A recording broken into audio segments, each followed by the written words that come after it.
എന്റെ കുഞ്ഞെ, എങ്ങനെയാണ് നന്മയുള്ളവളായിരിക്കേണ്ടതെന്ന് പ്രാർത്ഥനയിലൂടെ മാത്രമേ നീ പഠിക്കൂ. ജീവിതത്തിന്റെ കേന്ദ്രബിന്ദു വിശുദ്ധ കുർബാനയാണ്. അതിൽ നീ ജീവിക്കുകയും വേണം.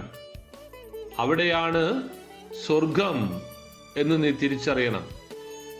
എൻ്റെ കൊച്ചു കുഞ്ഞെ, എൻ്റെ മകന്റെ പീഡാനുഭവ സമയം പ്രാർത്ഥനയോടെ ആയിരിക്കാൻ ഞാൻ നിന്നെ ക്ഷണിക്കുകയാണ്. ഈ വിശുദ്ധ കുർബാനയുടെ സമയത്ത് സ്നേഹത്തോടെ നിങ്ങൾ അപേക്ഷിക്കുകയാണെങ്കിൽ സവിശേഷമായ കൃപകൾ ദൈവം നൽകും. സ്നേഹത്തോടെ പ്രാർത്ഥിക്കുക. മനോഹരമായ ഈ ദിവസത്തിന് അങ്ങേക്ക് നന്ദി പറയുന്നു. ഞങ്ങളെ ഈ ലോകം മുഴുവനെയും അങ്ങയുടെ തൃക്കരങ്ങളിൽ സമർപ്പിക്കുന്നു. ഈ രാത്രിയിൽ ഞങ്ങളെ കാത്തുപാലിക്കാൻ അങ്ങയുടെ ദൂതന്മാരെ നിയോഗിക്കണമേ.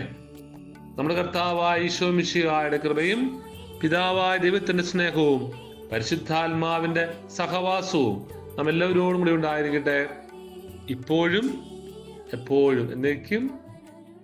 ആമേൻ. നീ എൻ്റെ വെളിച്ചം, ജീവന്റെ തെളിച്ചം, നീ എന്നഭയമല്ലേ